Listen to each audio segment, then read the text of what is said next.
Orang ini beriman, soleh, taat, wali, durhaka sama orang tua. Gak ada tipe yang begitu. Kini cium tangan ulama sampai belepotan, hilar di mana-mana. Minyak wangi 1 juta hilang, jadi wangi 7 rupa. Begitu ngendus puyeng liar aing. Yang namanya cium tangan tuh dihirup, bukan dikecup. Bukan dikecup, itu Nasrani, Yahudi. Untuk apa? Penghormatan. Kalau kita cium tangan itu, ini anak sekarang coba lihat, cium di pipi, cium di jidat.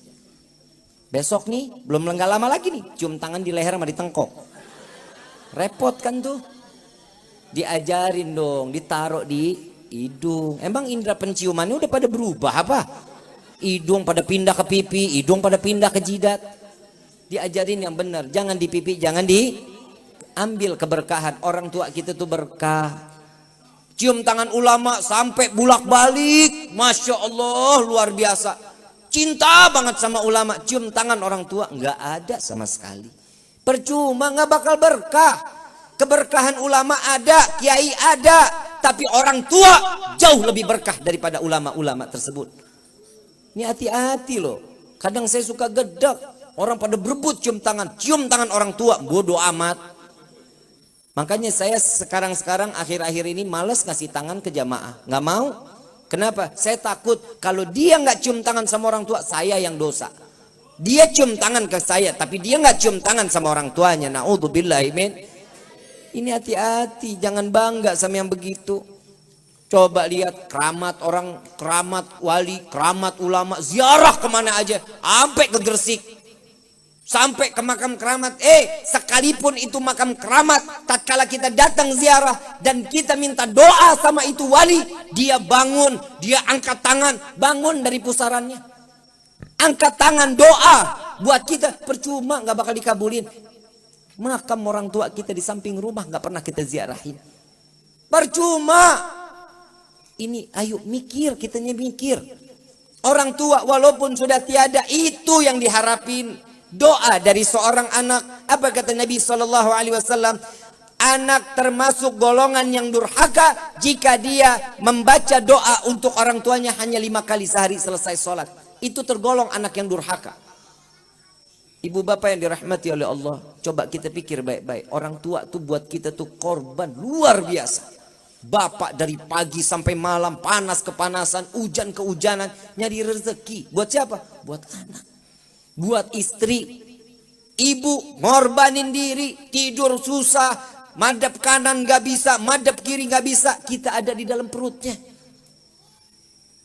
Coba kebayang, kita udah ngerepotin orang tua tuh dari mulai di dalam kandungan. Ayo kita mikir, orang tua kita masih ada, sujud di kakinya, cium kakinya, cium tangannya, minta keridhaan. Al-Habib Ali bin Muhammad bin Husin Al-Habsyi Sumtid Durar, beliau wali min awliyaillah. Orang tuanya di depan para wali, ibunya keluar dari kamarnya. Ibunya gak pernah keluar dari kamar selama 60 tahun khalwat.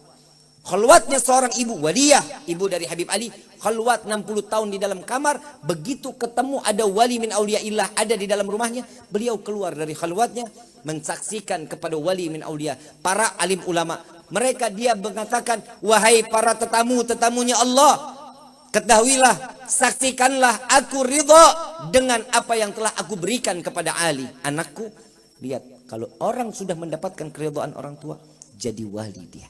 Berkah hidupnya, tenang, jabatannya semua akan diberikan oleh Allah, dunia maupun akhirat. Ini bedanya kita sama wali-wali kita terdahulu. Orang-orang soleh terdahulu, orang tua di nomor 1000-in, teman di nomor 1-in. Bapak dijauhin, ibu dijauhin, bapaknya orang, ibunya orang, malah dideketin. Betul nggak lu? Anak muda nih yang biasa begini nih. Sama ibu susah setengah mati. Begitu calon mertua, nah, tolong beli kacang. Oh siap ibu. Ibu sendiri minta tolong beliin gula, repot. Ntar aja ibu deh, suruh yang lain dah. Coba tuh lihat. Ingat, mertua sama orang tua jauh lebih besar karomahnya seorang mertua. Mertua nggak ada bekasnya. Kalau istri ada mantan istri. Mertua nggak ada mantan mertua, nggak ada. Mertua sampai yaumil kiamah tetap mertua. Cium tangannya nggak bakal batal. Terus akan terus menerus terus.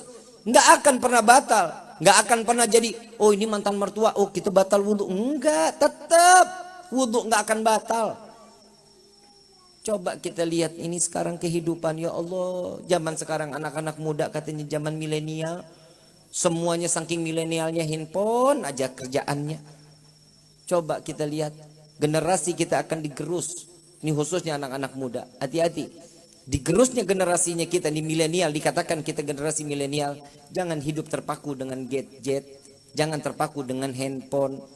Handphone itu membawa satu kemaslahatan, iya, baik untuk kehidupan, iya, tergantung bagaimana kita ngebawanya. Tapi kalau sudah kehidupannya cuma hanya handphone, coba sekarang. Kita udah berhasil diracunin Yahudi sama Nasrani. Bangun tidur, yang dicari apa? Mau tidur, apa? Lagi makan, lagi mandi, lagi geblok lu. Semua handphone. Al-Qur'annya kapan? Lebih sering baca Quran apa sering baca WhatsApp? Itu bedanya sekarang generasi. Siapin dong waktu cuma satu lembar. Siapin dong waktu cuma satu ain. Gak bisa juga satu ayat lah. Baca per satu ayat. Yasin. Shadaqallahul azim. Gak apa-apa. Yang penting niat untuk memakmurkan lisan kita membaca Al-Qur'an. Masa gak ada waktu hanya semenit. Ini kenapa Nabi diselenggarain maulidnya? Karena Nabi ini istimewa. Kita gembira atas kelahiran Nabi karena Nabi punya karamah, Nabi punya mukjizat Al-Quran. Lihat, kalau sudah satu ya, ingat nih, Nabi SAW saat Isra wal Mi'raj. Ini kita acara sampai jam berapa ini? Hah? Kuat lo sampai pagi? Mau? Ih, gue manggah. Copot lo lidah gue lu. Lihat Nabi. Nih sekarang saya mau tanya. Tahu kulit sapi? Kulit sapi bisa dibikin sandal, betul? Bisa dibikin dompet, betul? Tempatnya hina nggak? Hina nggak tempatnya? Hina lah, didudukin. Bener, dompet didudukin, betul? Adanya sejajar sama pantat, betul? Sandal adanya di bawah. Itu kita pakai nyerot najis, kan begitu? Hina nggak? Hina. Coba lihat kalau kulit sapi ditempel dengan cover Al-Quran, sampul Al-Quran, mulia nggak? Dicium, ditaruh di atas kepala, ditaruhnya di dada, nggak bisa taruh di bawah. Coba kita lihat. Lihat Nabi saat Isra wal Mi'raj, saat Nabi ketemu Allah dengan jubahnya, dengan sorbannya, dengan gamisnya, dengan sandalnya, dengan imamahnya, berjumpa dengan Allah, satu nggak ada yang kebakar. Malaikat Jibril mau datang ketemu ikut bareng Allah, nggak bisa. Kenapa? Pasti akan hancur, nggak kuat dengan cahayanya Allah. Dan coba kita lihat Nabi, jubahnya nggak kebakar. Kenapa? Karena tertempel dengan kulit mulia Nabi Muhammad Sallallahu Alaihi Wasallam. Gimana kita sebagai umat yang ada nama kita tertempel di dalam hati Nabi Muhammad Sallallahu Alaihi Wasallam? Ayuhal hadirun, ayo dong. Nabi ini kita nih, ya Allah ya Karim. Nabi ini udah buat kita nih gila-gilaan loh buat kita loh. Syafaat diumbar sama Nabi. Barang siapa yang berziarah kepadaku saat aku hidup maupun aku mati, siapa yang berziarah kepadaku akan jaminan mendapat syafaatku di yaumil kiamah. Nah ini bib masalahnya. Kan kita kalau ke Madinah duit. Mudah-mudahan dibanyakin rezekinya insyaallah. Bisa ziarah, bisa haji, bisa umrah, bisa ke makam Nabi Muhammad SAW. Amin ya Rabbal. Itu jaminannya akan mendapatkan syafaatku di yaumil qiyamah. Tapi Nabi tahu umatnya Nabi ini nggak banyak orang yang punya duit. Nggak gampang buat jalan sampai ke Mekah, ke Madinah.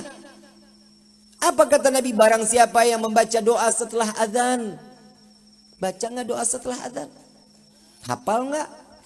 Allahumma rabba hadhihi da'wati tammah wa salatil